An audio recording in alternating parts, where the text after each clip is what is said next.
And welcome to today's edition of Dr. Carole's Couch. I'm your psychiatrist host, Dr. Carole Lieberman. Well, today's show is called Two Born Muslims Who Tell Their Stories to Warn You of Sharia Law Coming Soon. Sharia law is at our doorstep, brought to you by terrorists committing jihad around the world and aiming for their biggest prize, America. Yet Americans are in denial of Americans are in denial of the danger we are in. So today's guests are going to tell you their intimate stories of how they barely escaped Iran and Turkey and are working day and night to wake us up. Hooman Khalili, originally from Iran, uses his talents as a visual artist to try to bring peace through his Woman Life Freedom mural project. And Dr. Isik Abla, originally from Turkey, spreads the danger women are in from Sharia law after having almost been killed by her husband. So you both are fearless, dedicated people who came a long way. And so I want to talk about it. I want to hear each of, and let me just say first, so you know where I'm coming from. I'm a psychiatrist, of course, but I'm also the terrorist therapist. I had since 9/11, I became the terrorist therapist, and I have been helping people cope with terrorism around the world. America, of course, starting with America, and then London and Manchester and Paris and Israel. I was just in Israel some months ago helping them cope with the trauma of PTSD and the trauma of October 7th and all the traumas. It's not just October 7th. So you have a very, I love your causes, and I'm with you, is what I'm trying to say. So who would like to go first? Isik, why don't you go first? Oh, yes. I Okay. feel like I am in the perfect place right now because I grew up in a Muslim home, and my life was full of traumas, as you are helping people with trauma healing right now. I grew up during the Civil War years, and my family was a devout Muslim home. There was violence on the streets. There was violence in the house. There was violence in the mosques that I was going and the Quran courses that I was part of. I basically saw arms and legs flying during the Civil War, bloodshed on the streets. I administered to my mom medically during her miscarriages and self-forced abortions around age 8, 7, 8, 9, 10 years old. I developed a complex PTSD, a lot of bombing, and people killed each other in front of me when I was a little girl. So you just survive without knowing that that was not normal. That became my familiar. And I looked for answers, and I found some answers in my own way, in Quran, in the mosques, during Quran courses. And I try to make sense a lot of things.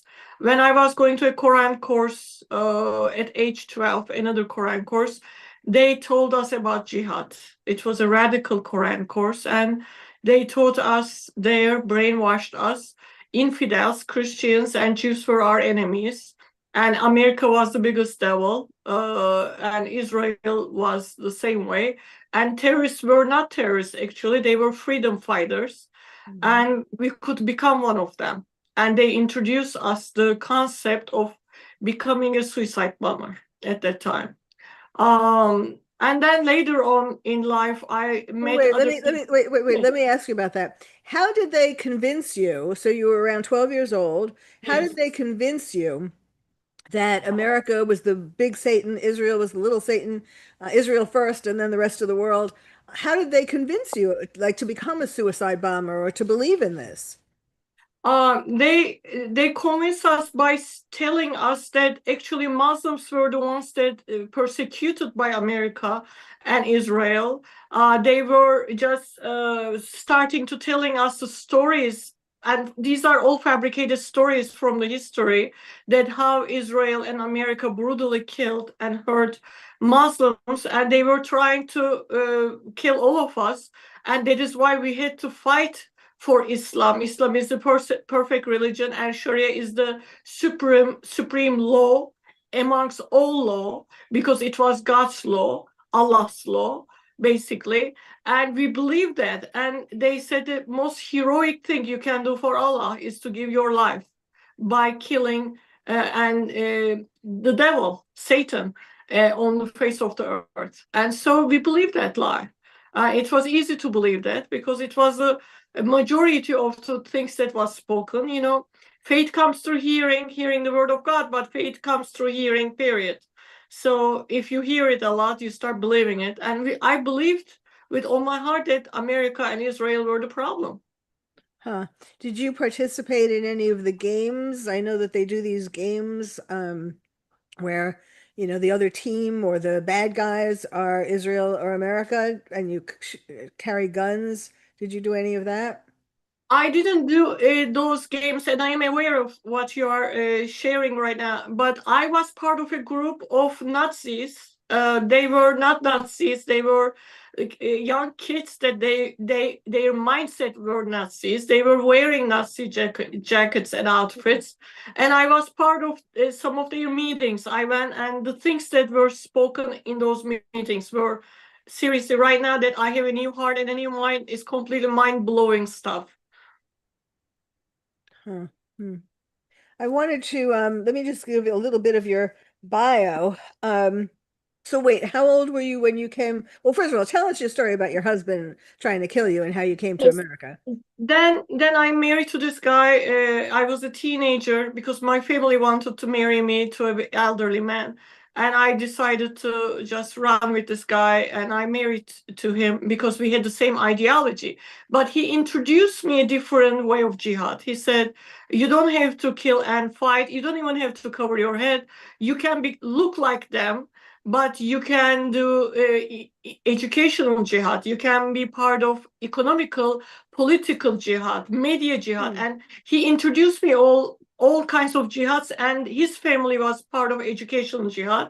And I liked it better because I was all for education. I was highly educated with a Muslim woman mindset. He said we can send Muslim missionaries to Harvard, Yale, Oxford, Cambridge, and they can become people in power in the Western world. And that is a form of jihad that we can do, and we can be silently and quietly invade the Western world with Islam.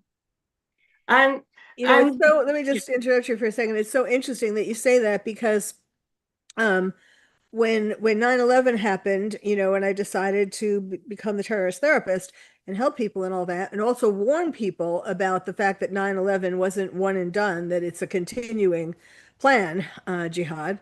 I really didn't know very much about terrorism at the time of 9/11. And so I started going to conferences and reading and all of that. And back then, 2001, you know, and what you're talking about, of course, was even earlier than that.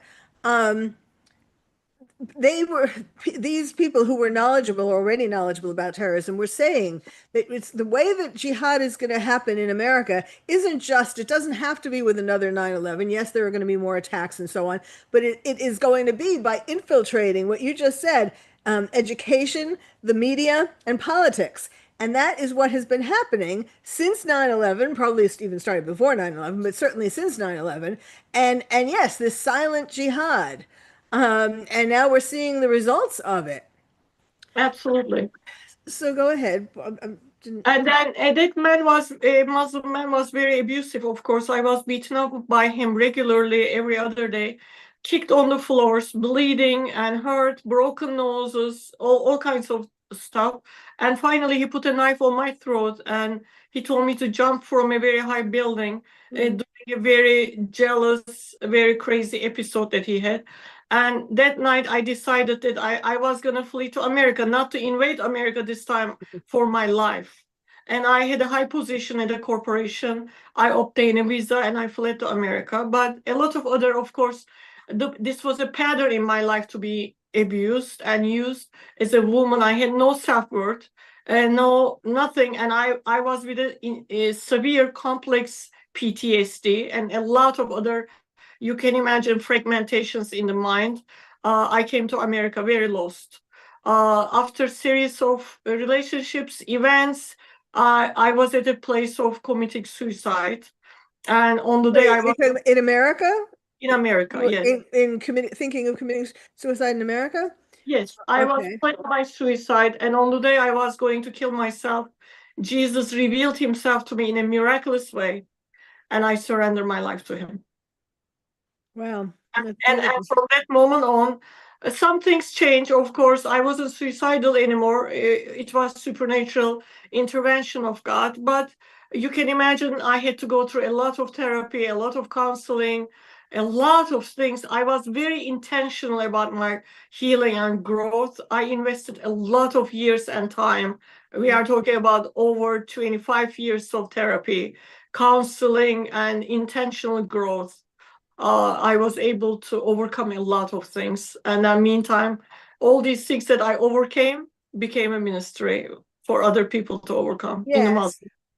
Yes. I mean, I said in America, but like you had experienced so much that by the time you got here, um, it's amazing though that you were able to get away from your husband when he was already telling you he's going to throw you off this building. Yes, it was another movie level of ordeal for me to get out of Turkey, and it's another long story. Have you written a book about it? Yes, yes, I have. What I is the have name of it? I don't have my that. my supernatural encounter. Ah, okay. My And then super. I have Heavenly Whispers as a devotional targeting trauma healing. Okay. Um, and well, I was going to say also you work as you have founded the Isik Abla Ministries, and you do radio and television programs that are Yes. heard across the world. You're a global Christian broadcaster, and it's funny. I don't see the books on here. I'm glad you mentioned that. Okay, that obviously that would be a very interesting story. All Yes. right, why don't we now hear from Hooman, Hooman Khalili, and was born in Turkey. No, Oh, I'm Tehran, sorry, in Tehran. Iran. She was born in Turkey. In Iran, yes, you were born in Iran. All right, just for a second, talking about Turkey, people don't realize. I want to make this point because it's like lost. People don't realize how Turkey is really a terrorist country, basically, and Islamist. Very, it's just like Iran. Yes. And Turkey, the leader of Turkey, has managed to sort of try to hide behind, pretend that, oh no, I'm a friendly guy, but that's not true, right? Oh, absolutely. And 20 to 25% of the Muslim population are radicals. And they are enough in number to be able to, out of 1.7, 1.8 billion Muslims, to hurt the entire world population. And as you said, most of them are in Turkey because Turkey is a very good place for them to hide and flourish in their ideology. Interesting. Okay, Human. Human was born in Iran, and he was raised in San Francisco as a Christian. Well, why don't you tell your story because did you come by? How did you get here? Yeah, so I was born in Iran, and in September of 1978, when I was just about 4 years old, my mom packed up the bags. She brought one suitcase, $5,000, a 4-year-old boy. That was me. I was born Muslim, obviously born in a Muslim household. My mom escaped, and we ended up in New York City. And at that time, they issued something called a temporary tourist visa, allowed us to come to the country for 3 months, spend our money on a bunch of stuff we didn't need, and then we had to leave. And through a series of miracles, we got a 1 year visa, allowed my mom to work. And one day we were sitting in a sandwich shop. There was an old man sitting near us. He leaned over to my mom, said, "I detect an accent. Where are you from?" My mom said, we're from Iran. And he had just watched Iran collapse on television. It's 1979. And he said, are Oh, you yeah. alone? Do you have friends? My mom said, yeah, we're alone. And he said, what's your name? My mom said, Zara. And he said, Zara, my name is Ed. And if you ever want a family or a community, my church is right up the street. And my mom said, oh, that's weird. Okay. 6 months pass. We miraculously find ourselves at that church. Ed Breet walks us in. Within like 5 minutes of being there, 30 white Republican Americans surround two Persian Muslims and say, Mhm. who are you? What can we do for you? How can we Oh, pray wow. for you? Wow. And the whole church, all 1,000 people, immediately started praying that my mom would get a green card. My mom got a job cleaning the house of a wealthy woman in a wealthy city. And the woman said, I need an accountant. And my mom said, I was an accountant in Iran. She wrote to immigration. And then my mom said, she ran to the church. She said, your prayers work. Jesus is real. We want to be Christians. So I was raised in the church since the age of 5. I was a Sunday school teacher, youth group counselor, choir director.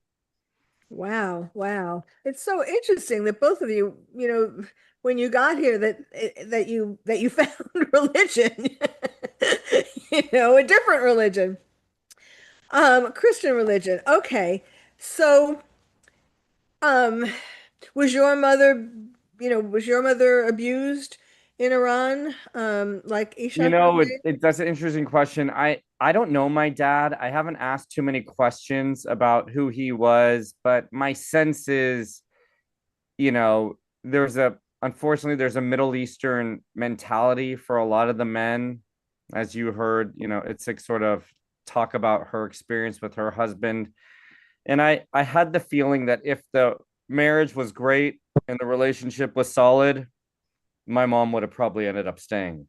Uh-huh. But it wasn't the case. It was more like I think there was probably some abuse, but I haven't asked my mom specifically.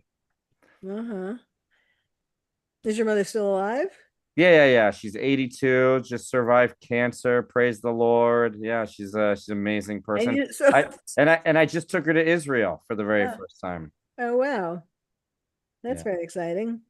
Okay, so tell us, so that's how you began here. Um, and tell us about some of the things that you've been doing. Absolutely, but we're getting a few chats saying we have to go into a Oh break. no, actually I wanted to go a little longer so you each had about the same amount of time to Oh, tell your okay. All story. right, sure. Yeah, so in 2022, a Kurdish Iranian woman named Masa Amini was beaten to death because too much of her hair was hanging out of her hijab. And so there had been thousands of women killed for having too much hair showing out of their hijab before. So in my mind, I'm like, well, it's another woman being killed. There it is. But something happened. So a spark was lit, a bomb exploded, and overnight you had the first woman-led revolution in the history of the world in Iran. And one of the things that, we who are foreigners notice in America is we got to support women. We have to lift up women. Mm. And here you have a woman-led revolution, and no one on the Democratic side will talk about it, will elevate it, will promote it. It's like the Persians are the only ones, and now the Republicans. Mm. And so if you say you're pro woman and pro women's rights, open your eyes to the fact that they're shooting women in the head for showing their hair. Mhm. Anyway, this happened. Yes, it is. I It is amazing that in America, all the Me Too movement and all of this kind of stuff, and yet to support Iranian women who are still being, and also in Turkey and in the Middle Eastern countries who are still being abused and so on, we don't hear a peep. we don't hear a peep. And so I helped birth a mural in San Francisco. That picture went viral. And I live in California, so there's a narrative here, and if you're not part of that narrative, you're sort of excommunicated. I lost a lot of friends during the pandemic. I didn't get the COVID shot. A lot of things came against. And all of a sudden, the vice mayor of Jerusalem, a woman named Flora Hassan, messages me on Instagram and says, I want murals in Israel. I want to show the world that we Jews are standing with those women. Oh, wow. Next thing I know, I'm in Israel. 26 days later, after meeting the vice mayor, I put up the first Woman Life Freedom mural in Jerusalem, in Israel. And when that mural went up, I got messages from all around the world: Turkey, Saudi Arabia, Iraq, Afghanistan, all women. And they were all saying the same thing. We can't believe there's a mural with a woman's hair showing in the Middle East. And Mm. all of the sudden, everyone saw the same thing. On that day, January 9th, 2023, people didn't hate Israel. They actually loved Israel for standing with women. Uh-huh. Hmm. Interesting. So now you've also been doing other things. When you originally you started out working at a radio station and you made a movie on your iPhone, and you've been doing a lot of different things, but I know your heart is primarily in promoting women who are trying to do things for peace, and also countering what you call Israel's terrible PR. I have said that about Israel. Israel does have terrible PR because well, I don't know why, but it is. I Yeah, mean, because people, don't know all the wonderful things that happen in Israel, all the iPhones, all the things that Israel has contributed to the world doesn't get out there, just bad made up stuff. right. Yeah, let me just address that. I left the radio. I was at CBS Radio for 21 years. I left because all of a sudden we lived in a time where you couldn't say anything without everyone being offended. And in my mind, I'm like, radio's not going to work. I really am just a filmmaker, but when I make these murals, they're very involved, and I turn a picture into a scene from a movie. Hmm. So there's a lot going on with every mural, and the murals do three things. They inspire the women of Iran to keep fighting because it's a woman led revolution. The underground church is led by women. The underground doctors in Iran are all women. Like, the women are leading the charge. It's the Hmm. first thing. Secondly, they remind the world that Israel is the only country in the Middle East standing with the freedom fighting women of Iran. Hmm. I tried to get murals in Afghanistan and Qatar, Yemen, Saudi Arabia, Lebanon, Turkey. They all said no, absolutely not. You want a mural with a woman's hair showing? Absolutely Oh, not. wow. And thirdly, they rebuild the biblical relationship between the Persians and the Jews. There's only two ethnicities in the Bible that have this biblical relationship: the Iranians and the Jews. I mean, look at Cyrus allowing the Jews to return. Look at the book of Esther. The book of Esther, everyone, doesn't take place in Israel, it takes place in Iran. And Hmm. that's why I write on all my murals, Esther's of the world, rise up. And then thirdly, when Jesus was born, who did God call to put the crown on his head? The Persians, the Zoroastrians, the Magi. It's all the Imagine. same. So there's this biblical relationship that I'm rebuilding this bridge, this 3,000-year friendship. And the Persians and the Jews have only been enemies for 47 years. Hmm. Hmm. Um, how do you get people to put the murals up? Yeah, right. It's interesting. God gives you these assignments, and you think, all right, God, this is the assignment. Like, bring the money, bring the wall, bring the people Yeah. that'll help me design. Yeah. And the assignment is there, but you basically have to do Matthew 7:7. Ask and it will be given. Seek and you will find. Knock and the door will be open. I am asking. I am seeking. I knock on people's doors all the time. I'm like, can I put a mural on your wall? I design stuff, and then I get better designers to help, and then I'll find muralists to take my design and paint them. I raise money, and when I can't raise the money, I just go into my own bank account and I pay for the mural myself. So I'd love to tell you, a lot of prosperity pastors will say, if it's God's vision, God will give the provision. If it's God's will, it's God's bill. You'll hear that. But that's not biblically accurate now, is it? God will give the vision, and then you have to pound the pavement to bring the vision to life. Well, my parents used to always say, God helps those who help themselves. It's true, yes. And so I just unveiled a new mural in Houston in support of all of the children the Islamic regime. By the way, the Islamic regime have killed children in every country in the Middle East, as well as South America, as well as Africa. The Islamic regime has killed children in Turkey, and no one ever talks about it.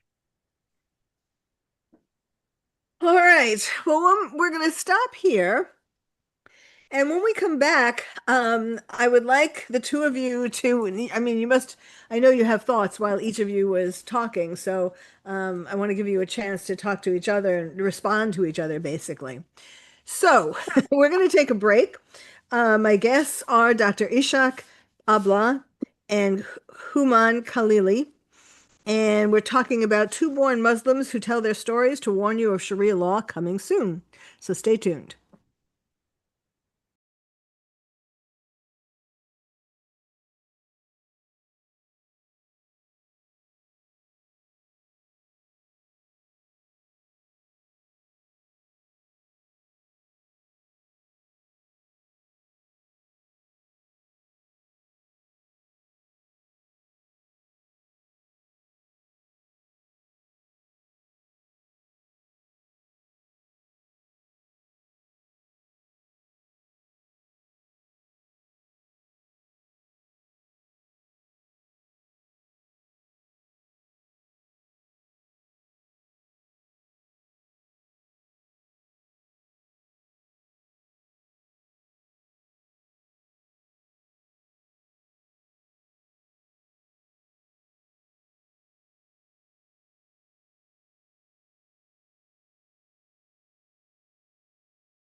And welcome back to Dr. Carol's Couch. I'm your psychiatrist host, Dr. Carole Lieberman. We're having an incredibly interesting show today.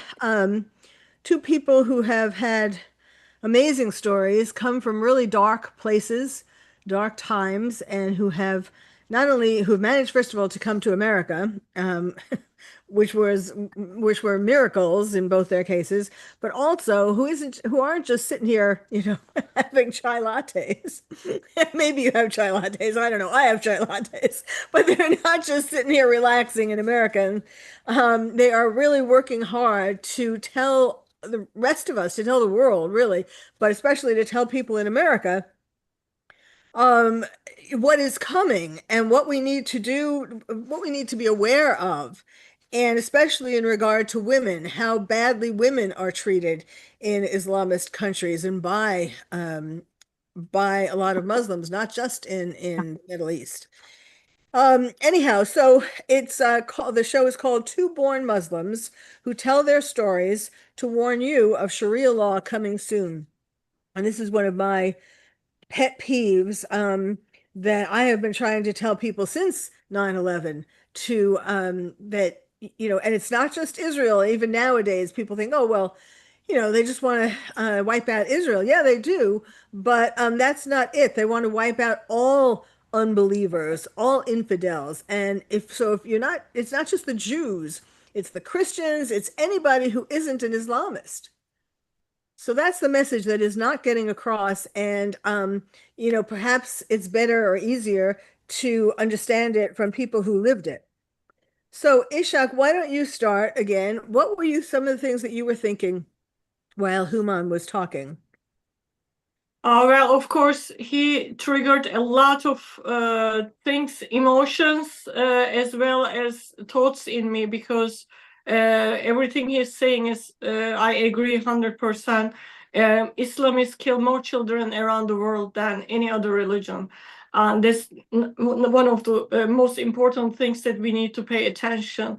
And the other one that I want to just point out is that Sharia, like just like you said, is coming to America. It is in America, and it grew silently. When I talk about jihad in different forms of jihad, and I went to British Parliament 10 years ago, I spoke about this, and they laughed. But Sharia law was in their backyard, and it still is. It was 30 years ago. I was part of educational jihad to America. Imagine. So how much it grew in America silently. And unfortunately, it's becoming a right and a left political fight. In between the political fight, ignorant people are really missing the point. What is going to happen to them?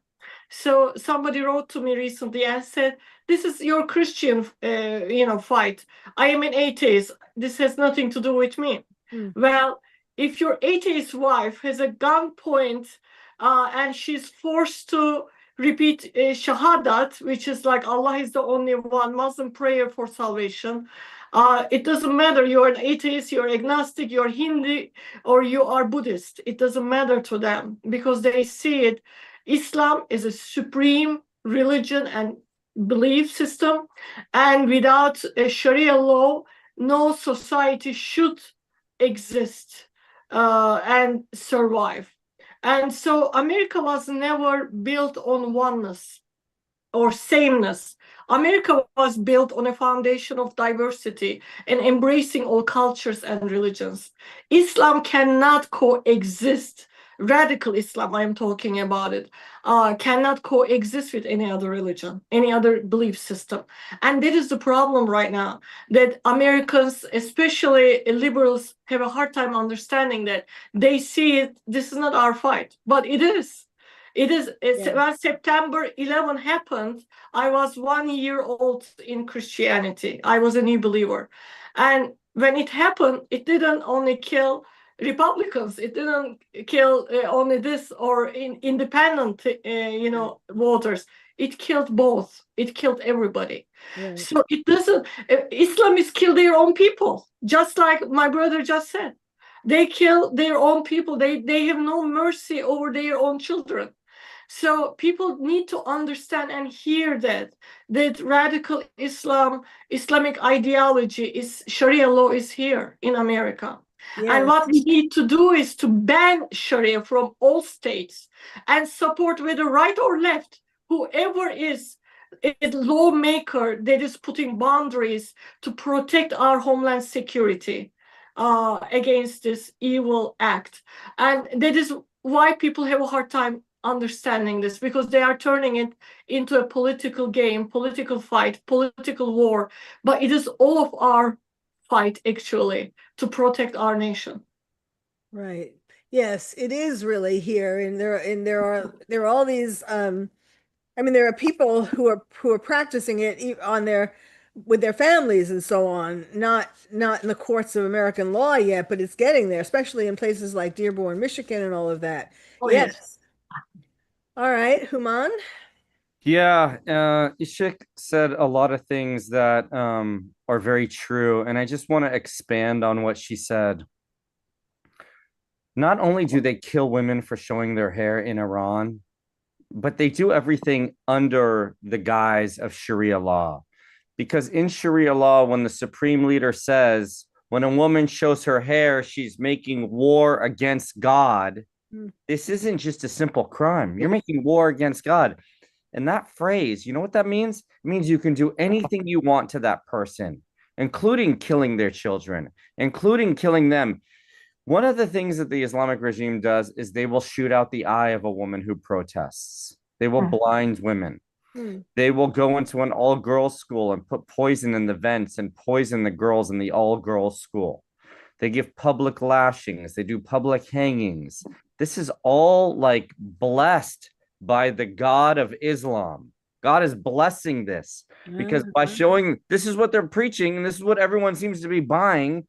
Woman shows her hair, she's making war against God. Now, one thing that your audience may not know is in the Quran, it doesn't say a woman has to cover her hair. Mhm. In the Quran, it says a woman has to cover her chest and dress modestly. Mhm. That's it. And Yeah. so the problem here is the Quran is being misinterpreted. The people running the show are sort of hijacking what their holy book says. And then on top of that, everyone is blindly following. Well, it's the idea of showing your hair, um, besides it being a crime against art or why it's a crime against art, it has to do with anything that will sexually excite men, that you're not supposed to walk around in a way that will sexually excite men. Yeah, that's correct. It's funny because Ishik has a video on her Facebook that says, if your eye causes you to sin, you should gouge it out. So to all the Muslim men, hey, if you're having a problem with your eyes because a woman is showing her hair, like this is your opportunity to stop sinning. Do what the Bible recommends. Uh-huh. Like stop punishing the women because you have zero self-control. I mean, I was watching your videos, Ishik. This is what you said the other day, correct? Yes. Correct. Correct.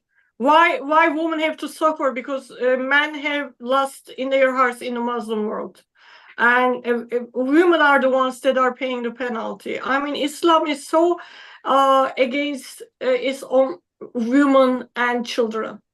And this is so degrading to be a Muslim, a woman in that culture. And I lived it.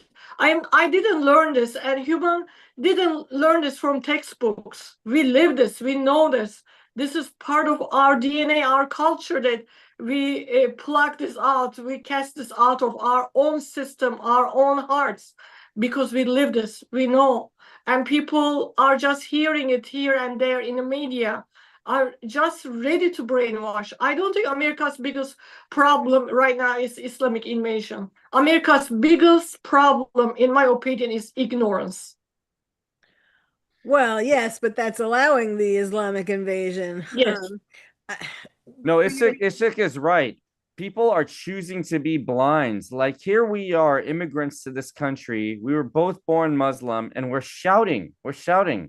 And people are choosing to be ignorant, you know?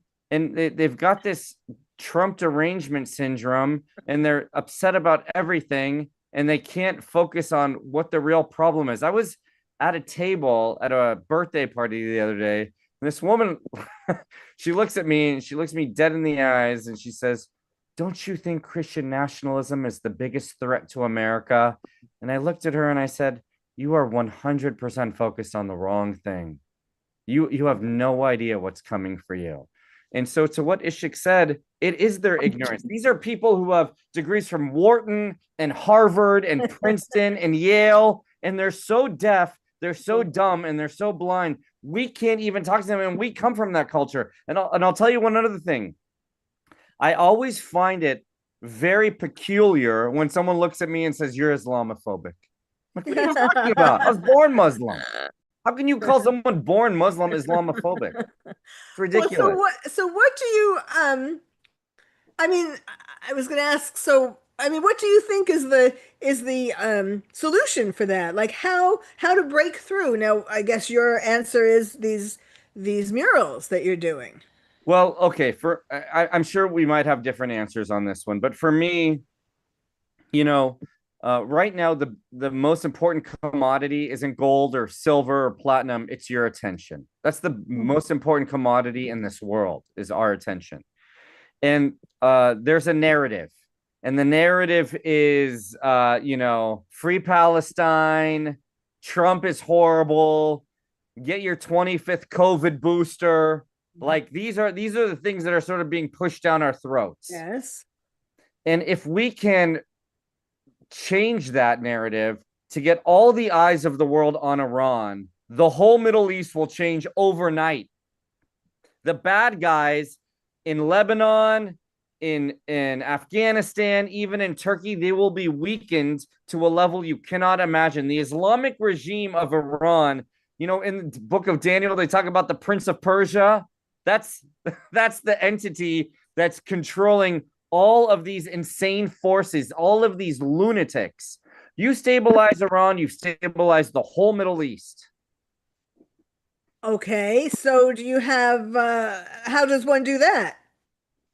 Yeah, so if you can get the eyes of the world on Iran as much as you But have the them eyes on, of the world are on Iran right no, now. they're not even close. Are you kidding me? Well, When I they mean, with talk the about when with they the talk about Iran Iran, war. well, wrong. You couldn't be more wrong. Okay, go ahead. When they talk about Iran, they're talking about the Strait of Hormuz. They're talking about the gas prices. Well, right. Okay, you can talk. It's like a magician. Like, look over here. Like, Yes, secretly doing the trick yes. over here. You Okay. can look at the right thing, but look at the wrong thing within the Yes, right thing. yes, And yes, they're I completely agree. looking at the wrong thing. I If they were able agree. to change the narrative, not to gas prices, not to the Strait of Hormuz, not to the American military, but to the way the women are being treated, the way the women are being killed, the way that children are being abused. Yes, but like we were just talking about how the world really isn't paying attention to that.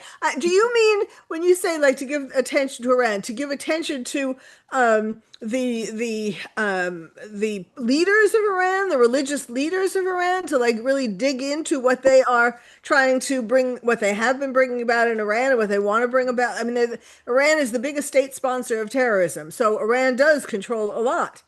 Right. And But so you sort of nailed it, but you didn't quite get there. What they need, what the news needs to cover is all of the places where Iran has its proxies, all of the damage they do all around the world, how they've infiltrated, how they, you know, the Islamic regime sent 3 assassins to America just 2 years ago to kill one woman. Did you know this? no, what Of woman? course you didn't know that. You know why I didn't know that? Because your news won't cover it. Even the conservative news won't cover it. What woman? Her name, she's a commentator for what's going on in Iran. Her name is Massey. I'll show you her picture so you can see what she looks like. But yeah, and it was I mean, all why was she such a threat? because she's speaking the truth. She's got this like sort of inside understanding of what's happening in Iran. This is her here. Oh my Oh, gosh. that's amazing. She really has her hair coming out of out of her Yeah. head. I love her. Yeah. Yeah, so you know who she is, right, Ishik? Yes, yes, I love her. That's her name right there. Yes. And did they succeed in killing her? No, they caught the 3 assassins, all from Azerbaijan, of course, I think. I got to double check that. And they had AK-47s in the back of their car and they were scoping her house. And yeah, they got into the country illegally. What me and Ishik are saying is the same thing, which is yes, you're looking at Iran, but you're looking at the wrong things in Iran. Iran is the greatest threat to all of Western civilization. Ishak, do you want to add to that? Yes, there's a lot of course, truth in what my brother Hooman is saying. We are looking at what they want us to look at it. So we are not really looking at the real issues here. And this is more than a war. What is we are going through right now? We are seeing God is writing history in front of our eyes. Yes. We are seeing one human race is fighting for their freedom under a very evil regime. That regime is also representing 1.7 billion other people in the Earth population. This is not a political war. This is not a political agenda. These are people are fighting and willing to die for their freedom. And this is so much more than that. Okay. So when we are seeing this, I think one thing we all are missing here, or most of us are missing here, that we are looking at what media wants us to see. And that is a problem, yes. of course. What the media wants us to say. Yes, Yes. absolutely. Absolutely. But okay, but how come why aren't why aren't more people in Iran um, fighting against the religious leaders? I mean, why haven't So more people? yeah, I mean, let I me. know there were 30,000 people who were killed by the leaders in Iran, but For 45, 50,000 people. Yeah, it's okay, 50,000. Yeah, all don't right, shortchange the 20,000. All right, so here I'll answer your question. Iran is a country where only the bad guys have guns. You've got 2 million people with guns holding down 90 million people. I made a mural for Purim in Indiana, which has one of the women who was killed by the Islamic regime holding an AK-47, and there's a giant flag behind her. And the flag says, President Trump, arm the women of Iran. And so, you know, does the United States do that? Yes, they do it in Turkey. You know who they arm in Turkey? They arm the Kurdish women because Erdogan wants to kill these. Let me tell you one thing about the Kurdish women or the Kurdish people. They don't bother anyone ever. Why don't we just all collectively lead? Because Masa Amini was also Kurdish, the woman in Iran who was killed for showing her hair. And since we do it for the Kurdish women in Turkey, why not do it for the Iranian women in Iran? If you say, I want the people of Iran to fight their own war, give them the guns, and then you can all disappear. You don't have to do anything because I'm confident if 90 million people have guns, they will be able to overthrow the 2 million bad guys in Iran. This is the problem. America does this better than anyone else. We make better guns than anyone else. We make better bullets than anyone else. We make better missiles and bombs than anybody. Why don't we share that with the Persian people and see what happens? And by the way, I'll tell you real quickly. Trump did send guns to the people of Iran, and he used the Kurds in Iraq as middlemen. And from what we understand, they stole the guns that were meant for the Persian people. the So it's very Kurds tricky. stole the guns. Oh, yeah. Very few places reported that. Just like you didn't know about the woman who was almost assassinated in America, you didn't know that the president of the United States actually sent guns to the people of Iran and the middlemen intercepted it. Huh. Well, there has to be a better way. I mean, Well, that's what is it, Carole? You tell me the you better tell way. me. You tell me. I told you the better way. Arm the Well, people of okay, but Iran. how do you get the guns to the women? There has to be a better way to do that. Now, I'm not a military expert, but there's got to be a way. Look, in this country, we have 350 million people. We have 450 million guns. We have the guns to give to the Persian people. Yes. Well, maybe we need to send, what's her name? What's the woman, the girl who's been going over with her boats to Greta feed. Thunberg. Yes, Thornburg. Yes, maybe we should try to get the guns. I'm only kidding. She is not helpful to anything. Um, well, Ishak, do you have any thoughts for how to end the war, how to win against the Iranian leaders, religious leaders? Well, of course, we have to continue to this war, but here's this thing. We did it same thing with similar thing with Iraq after 9/11. But another government came, there was changes in the parties, and then we took our troops. What happened? ISIS formed. You cannot just enter into a nation and set them free, people that they don't know freedom, and the government is not healthy and established, and you leave because government changes America. That doesn't work that way, because every time you leave, you are opening the land to Yeah. new level of dictatorship. So this is going to be decades of intervention and helping Iran to recover and be restored. So if we are looking at it as a short-term solution, nothing is going to work, and it's going to be worse than ever before. Well, My yes. my personal opinion is, if we are there, we should be there for a long run. It happened in Afghanistan. Political party changed. We lost billions of dollars, equipment, technology, and we Yes, lost yes. everything in Afghanistan. What happened? It got worse. And Yes. same thing with Iran. If we're gonna be there, we are going to be there for Iranian people, whether it's Republican Party or Democratic Party. We have to worry more about those people that are on agendas. Well, yes, Biden's surrender in Afghanistan was And really one of the worst things that has happened in American history. Um, part of the problem is that, negotiating, there used to be a thing, don't negotiate with terrorists. But we're negotiating. I mean, it was good that we negotiated and got back the hostages for Israel. That was good. But we can't really expect, I mean, you tell me what you think. But since the terrorists, since the radical Islamists, whatever you want to call them, in Iran, in Turkey, in a lot of Middle East countries, um, believe that to satisfy Allah, they have to die, they have to destroy Israel and America and all the non-believers. So um, how do you make peace? How do you have a peace agreement with people whose goal it is to kill you like forever? They're willing to die, to become martyrs, to kill you. So what's the thing, Human? Yeah, I'll start. If you were to go into a zoo and jump into the cage of a lion and try to convert that lion to Christianity, that lion's going to look at you as a piece of meat. There's no nego. The lion is the lion, okay? It's there to eat and hunt. And same with these crazy lunatics that are part of the Islamic regime of Iran. They are hardwired to kill, maim, and destroy.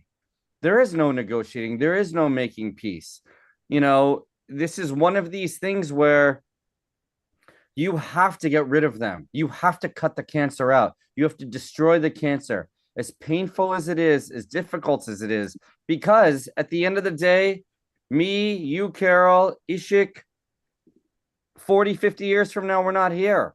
Like, what are we leaving behind?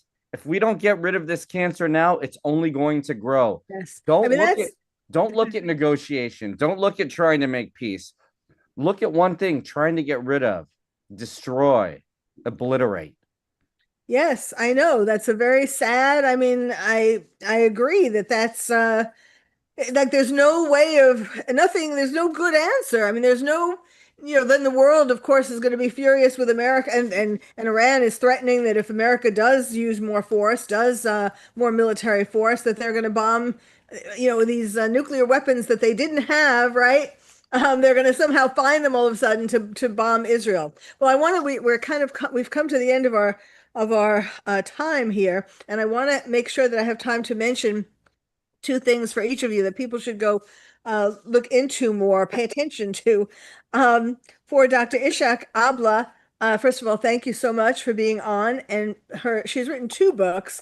One of them, My Supernatural Encounter, is going to be coming back into circulation. But for right now, you can get her book, Heavenly Whispers. And for Hooman Khalili, he's his thing. He's fighting. He's helping, trying to help bring peace through his murals, and particularly there's one that he has done already in Houston called that shows soccer fields, and ideally he would love to have them in other cities where the World Cup is going to be. This is the mural of the kids being killed by the Iranians.